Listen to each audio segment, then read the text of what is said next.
राम राम, मेरा प्रणाम स्वीकार कीजिए। भारतीय संस्कृति में कुछ भी ऐसा नहीं है जो काम करना हो या बस यूं ही उसको शामिल कर लिया गया। जैसे रुद्राक्ष, रुद्राक्ष का बहुत वर्णन आप लोगों ने सुना होगा। आपने साधु संतों को रुद्राक्ष पहने देखा भी होगा। वह इससे जप करते हुए दिखाई देंगे। हम और आप लोग भी रुद्राक्ष की मालाएं, रुद्राक्ष के बाजूबंद आदि आदि बहुत सारे पहनते हैं और हम सभी के घर में कम से कम एक रुद्राक्ष तो अवश्य होता है। ज्योतिष विज्ञान के अनेक जानकार भी अलग अलग परेशानियों के लिए रुद्राक्ष पहनाते हैं।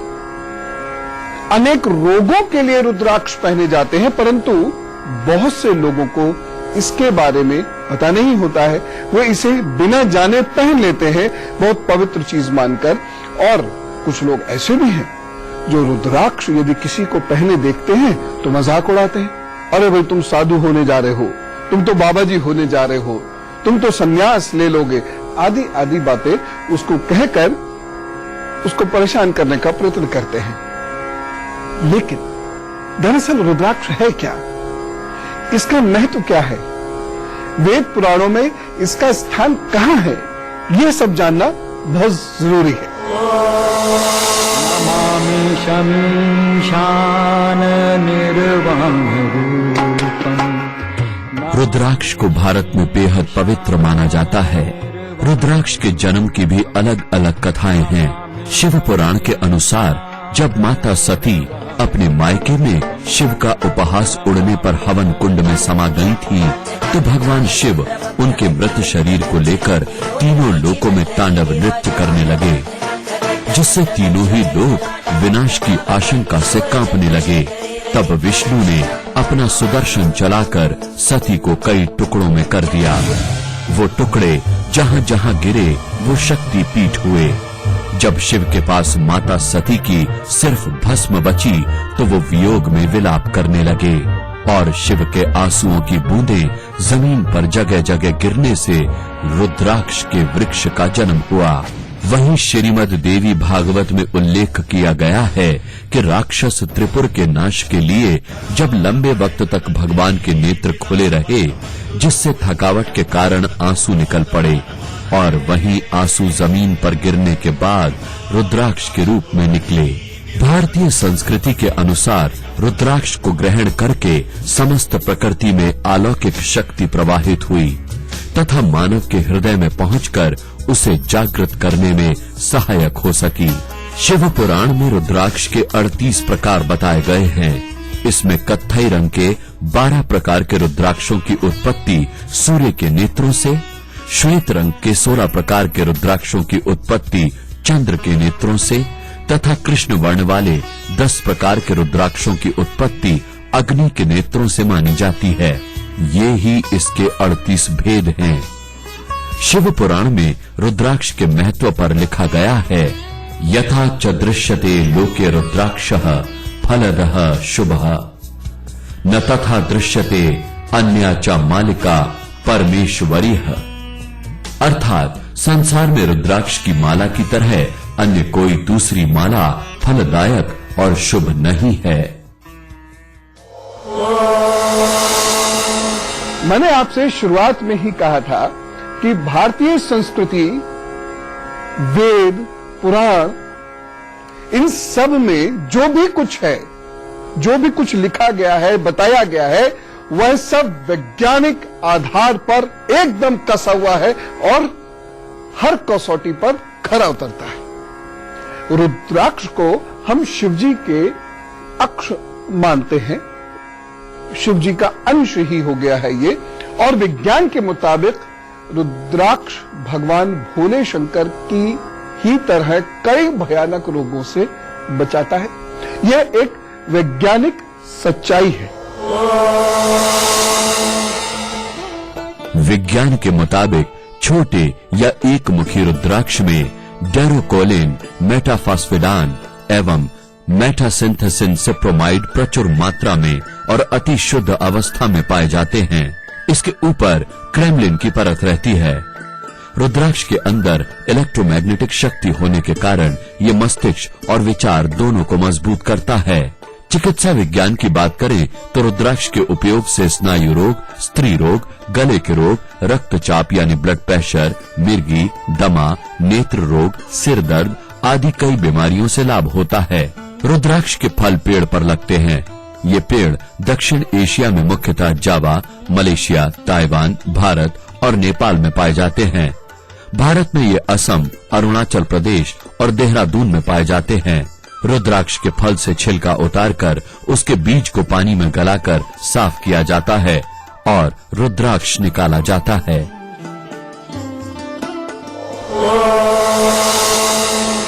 अब मैं आपको शिव पुराण में वर्णित रुद्राक्ष की वह कथा सुनाता हूं जो सूत जी ने ऋषि शौनक को बताई थी। इन कथाओं को बड़े गौर से आप सुना कीजिए, क्योंकि यही वो कथाएं हैं जो हमारे और आपके जीवन से जुड़ी हुई हैं। यदि आप चाहते हैं, यदि आप भक्त समाज के व्यक्ति हैं और आप चाहते हैं कि मोक्ष मिले, यदि आप चाहते हैं दुख दर्द से भगवान आपको बचा ले, तो भगवान को समझिए, भगवान की चीजों को भी समझिए।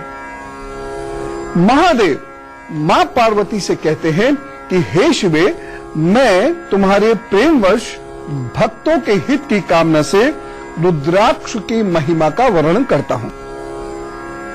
सुनो, पूर्व काल की बात है।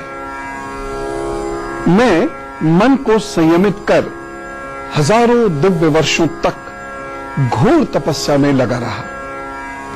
एक दिन अचानक मेरा मन क्षुब्ध हो गया। हे परमेश्वरी, मैं संपूर्ण लोकों का उपकार करने वाला स्वतंत्र परमेश्वर हूं। अतः उस समय लीलावश मैंने ही अपने दोनों नेत्र खोले। नेत्र खोलते ही मेरे मनोहारी नेत्रों से कुछ जल की बूंदें गिरी। आंसुओं की उन बूंदों से रुद्राक्ष नामक वृक्ष उत्पन्न हो गया। भक्तों पर अनुग्रह करने के लिए वे अश्रु बिंदु स्थावर भाव को प्राप्त हो गए। वे रुद्राक्ष मने विष्णु भक्त को तथा चारों वर्णों के लोगों में बांटे। पृथ्वी पर अपने प्रिय रुद्राक्षों को मने गौड़ प्रदेश में उत्पन्न किया। मथुरा, अयोध्या, लंका, मलयाचल, मध्यगिरी, काशी तथा अन्य देशों में भी उनके अंकुर उगाए।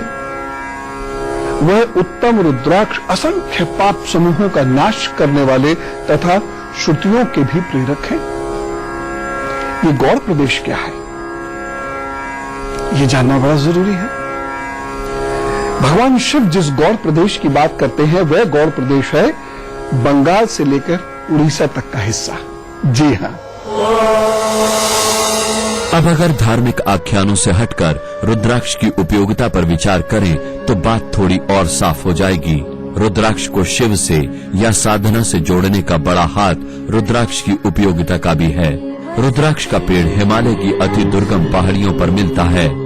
यही वो जगह है जहाँ सन्यासी, योगी, शिव भक्त ध्यान साधना करते हैं। शैव संप्रदाय या हठ योगी साधना बेहद कठिन मानी जाती है।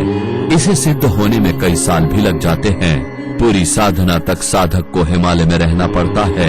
इस कठिन साधना में शरीर में शक्ति का होना अति आवश्यक है। इसमें भूख प्यास कम से कम लगे, ये भी बड़ा महत्वपूर्ण है। यही कारण है जिसकी वजह से सन्यासी ने और साधना करने वाले योगियों ने इस रुद्राक्ष के महत्व को जाना।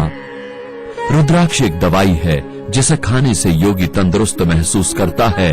उसकी प्रतिकार शक्ति काफी बढ़ जाती है, जिसके कारण इतने ठंडे प्रदेश में भी साधक बार बार बीमार नहीं पड़ता। रुद्राक्ष का कच्चा फल खाने का दूसरा फायदा ये बताया जाता है कि उसके कारण प्यास बुझने में कमाल का असर होता है और साथ ही भूख भी कम हो जाती है और इसके कारण योगी को बार बार पानी की तलाश में भटकना नहीं पड़ता और ज्यादा से ज्यादा समय वो योगी अपनी साधना को दे पाता है। और कुछ लोग विद्वान बनने की चाह में प्राचीनता का मजाक उड़ाते हैं या इसे अंधविश्वास कहकर इससे दूर रहने की सलाह देते हैं। अरे इन सब चक्रों में मत उलझो, अरे क्या सब पुराण पंथों में पड़े हुए हो, आदि आदि बातें कहते हैं। पर वो लोग जो इस इतिहास पर विश्वास करते हैं, उनके पास प्रमाण नहीं है, इस कारण वह स्वयं को ऐसे तथा कथित विद्वानों के सामने बड़ा असहाय सा महसूस करते हैं। अपने भगवान का या अपने भगवान की चीजों का मजाक उड़कर देख क्रोधित तो होते हैं, लेकिन उन पर तर्क की कमी होने की वजह से वह उन लोगों को सही ज्ञान दे नहीं पाते। मैं यही कोशिश कर रहा हूं कि आप तक इतिहास का हर पन्ना वैज्ञानिक रूप से प्रस्तुत करो। बस आप उसको गहराई से समझिए, उसकी चर्चाएं कीजिए, उस पर मनन चिंतन कीजिए और प्रश्न कीजिए। देखते देखते वह समस्त ज्ञान जो आपको आपके ईश्वर के और निकट लाएगा, जो आप अपने ईश्वर के बारे में तमाम दुनिया से बड़े गर्व से खुलकर बात कर सकेंगे, वह समस्त ज्ञान मैं आप तक पहुंचा दूंगा। रुद्राक्ष का भारत में सिर्फ धार्मिक महत्व ही नहीं है, बल्कि ऐतिहासिक महत्व भी है। बल्कि ऐतिहासिक महत्व ही नहीं है, कालांतर में इसका ज्योतिष में भी बड़ा महत्व हुआ। शिव के अंश के तौर पर ज्योतिषियों ने खगोलीय गणना के हिसाब से हर मुख वाले रुद्राक्ष का अलग अलग महत्व बताया है। शिव पुराण में खुद शिव ने हर मुखी रुद्राक्ष का अलग अलग महत्व बताया है। एक मुखी रुद्राक्ष को शिव ने स्वयं का रूप बताया है और इसे भोग और मोक्ष रूपी फल देने वाला माना है। इस रुद्राक्ष को अक्षय तिथि को अभिमंत्रित करके पूजा में रखने से लक्ष्मी के नहीं रूठने और घर में शांति आने की बात कही है। शिव ने दो मुखी रुद्राक्ष को देवेश्वर कहा है और इसे कामनाओं की प्राप्ति वाला बताया है, जबकि तीन मुखी रुद्राक्ष को शिव साधकों और विद्यार्थियों के लिए साधना और पूर्ण विद्या का फल देने वाला बताया है। चार मुखी रुद्राक्ष को शिव ब्रह्म रूपी बताते हैं और इसे आलसी और निष्कृष्टतम व्यक्ति में भी पुरुषार्थ की ज्वाला भर देने वाला कहते हैं। वहीं पांच मुखी रुद्राक्ष को शिव पुराण में कालाग्नि रुद्र रूप वाला बताया और श्रापों से मुक्तिदायक और मनोवांछित फल वाला बताया गया है। छह मुखी रुद्राक्ष को शिव पुराण में शिव के पुत्र कार्तिकेय स्वरूप कहा गया है। इसे दाहिने हाथ पर बांधने से पाप मुक्ति फल मिलता है। सात मुखी रुद्राक्ष को धारण करने से दरिद्र भी ऐश्वर्यशाली होने की बात कही गई है। वहीं आठ मुखी रुद्राक्ष को शिव पुराण में अष्टमूर्ति भैरव कहा गया है। इसे अल्पायु दोष और अकाल मृत्यु दोष से मुक्ति देने वाला बताया गया है। नौ मुखी रुद्राक्ष को बाएं हाथ में धारण करने से दुर्गा जी की सिद्धि प्राप्त होती है, जबकि दशमुखी को स्वयं विष्णु रूप माना जाता है। ये कामनाओं की पूर्ति में अद्भुत मदद करने वाला कहा गया है। 11 मुखी रुद्राक्ष को शिव पुराण में रुद्र रूप वाला बताया गया है। इसको धारण करने से मनुष्य सर्वत्र विजयी होता है, जबकि 12 मुखी रुद्राक्ष को प्रतिष्ठा और पद के लिए अनुपम बताया गया है। इसे केशों में धारण किया जाता है। 13 मुखी रुद्राक्ष विश्व देवों का स्वरूप माना गया है। इसको धारण करने वाले मनुष्य को सभी प्रकार के सौभाग्य प्राप्त होने की बात कही गई है और 14 मुखी रुद्राक्ष को शिव की उपाधि प्राप्त बताया गया है। ये सभी प्रकार के पापों को नाश करते हुए मोक्ष को प्राप्त करने वाला बताया गया है। अनेक अनुसंधानों से यह स्पष्ट हुआ है कि रुद्राक्ष द्वारा उपचार भी किया जा सकता है।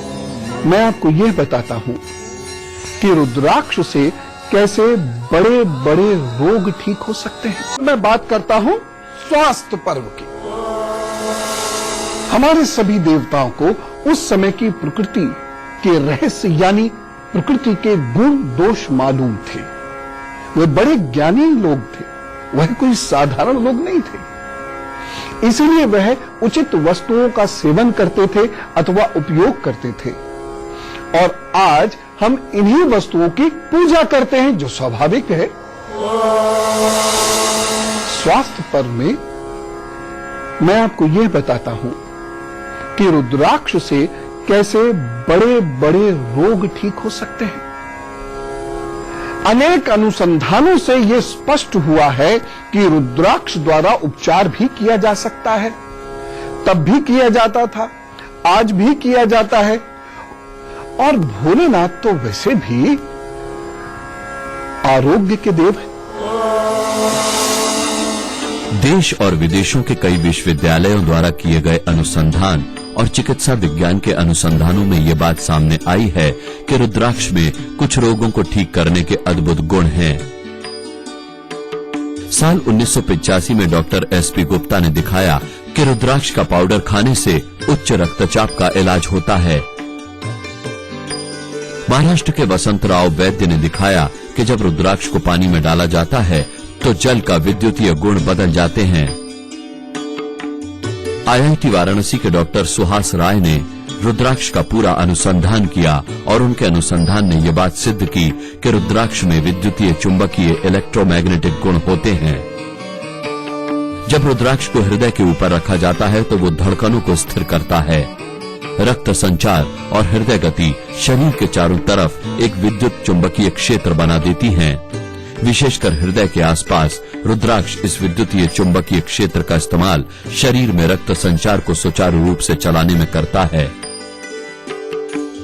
रुद्राक्ष नैसर्गिक शामक है। कुछ अनुसंधानों में तो रुद्राक्ष को उम्र के प्रभाव को रोकने वाले गुणों वाला बताया गया है। मानसिक शक्ति के लिए एक मुखी या 4 मुखी रुद्राक्ष को दूध में लेने से मानसिक शक्ति अद्भुत रूप से बढ़ती है।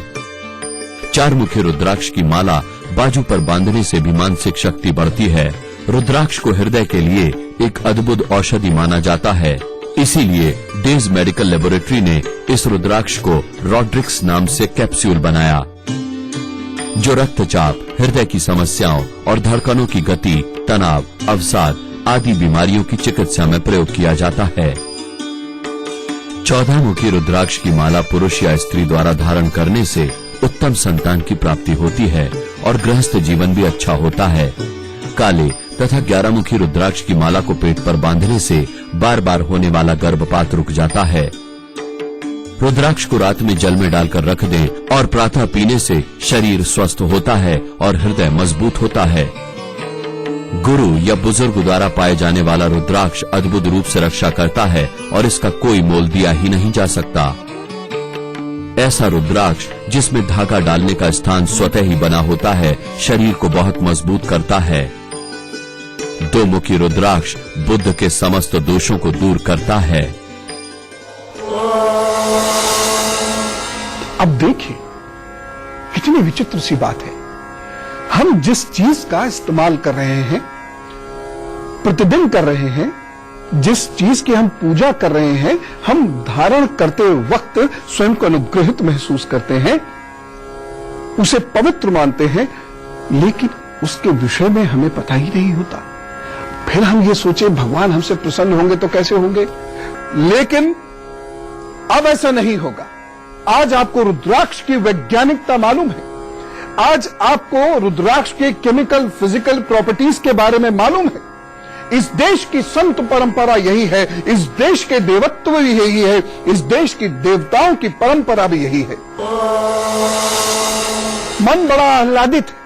इतने विलक्षण प्रश्न आप कर रहे हैं और इससे यह भी पता लग रहा है कि हम भारत और भारत की संस्कृति को कितना समझना चाहते हैं। और खास तौर से सुख का विषय यह है कि बच्चे और जो युवा है वह इसको समझना चाहते हैं। रश्मि वर्मा जी ने एक बड़ा अहम प्रश्न पूछा है और मुझे मालूम है इसका उत्तर सुन के कुछ लोगों को बिल्कुल अच्छा नहीं लगे। कुछ विशिष्ट है ये प्रश्न। वह जानना चाहती हैं कि जब स्त्रियों को पीरियड्स आते हैं तो उन्हें पूजा से मना क्यों कर दिया जाता है। क्या ये बात हमारे शास्त्रों में लिखी है? मैं सारी स्त्रियों को इसका उत्तर देता हूं। पीरियड्स के दौरान में पूजा ही नहीं, खाना पकाना, बनाना, ठंडी चीजें खाना, मेहनत का काम करना, वह तक मना है। ये जो 5 दिन होते हैं, शास्त्र के अनुसार ही बता रहा हूं, ये जो 5 दिन होते हैं इसमें स्त्री की बहुत केयर की जाती है, उनका बहुत ध्यान रखा जाता है। उन्हें वजन उठाने से मना किया जाता है, ठंडी चीजें खाने से मना किया जाता है, ऐसी जगहों पर जाने से मना किया जाता है जैसे सीलन हो। हमने उसे समझाया अलग तरीके से कि भूत चिपट जाते हैं, प्रेत आ जाते हैं, इसलिए पेड़ के पास मत जाओ, ये ना जाओ, वो ना करो। लेकिन इन सब चीजों से, इसलिए क्योंकि इन दिनों के आधार पर उनका यूट्रस का विकास होता है। संतान उत्पत्ति में ये दिन बहुत महत्वपूर्ण होते हैं और हार्मोनल डिस्टरबेंसेस भी हो सकते हैं यदि ख्याल न रखा। तो हमने केवल पूजा का तो ख्याल रखा, लेकिन स्त्री खाना बनाने जाए, घंटों खड़ी रहे, मेहनत करे, वही शारीरिक श्रम भी करे, इस बात का हम ख्याल नहीं रखते। सब नहीं करना है। तो यह दिन आराम के हैं, सकारात्मक सोच के हैं। वंदे मातरम।